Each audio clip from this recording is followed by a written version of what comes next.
民生冇小事，唯有用心去睇，先至能夠洞悉每一個細節。有事話俾我哋聽得㗎啦。深入基層，觀察每一個需要。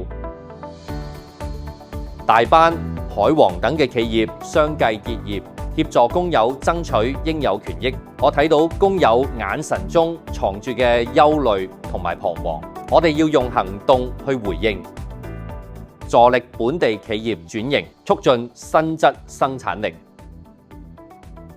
我注視住每一個創新，睇下佢哋點樣改變未來。轉型不只係企業嘅責任，更係我哋共同嘅使命。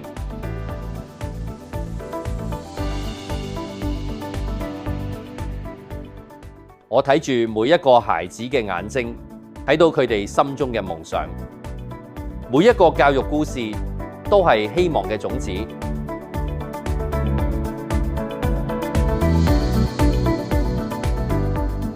有人話政治係冷冰冰嘅，但我始終相信眼神能夠傳遞最真摯嘅情感。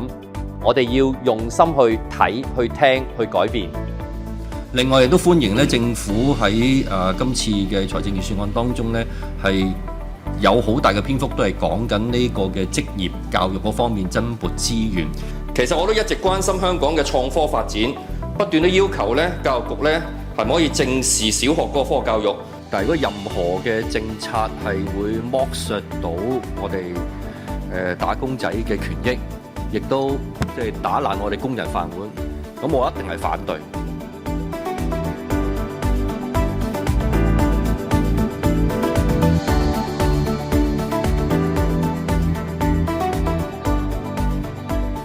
我梁子穎一眼關七，洞察民情，用心觀察，為你服務。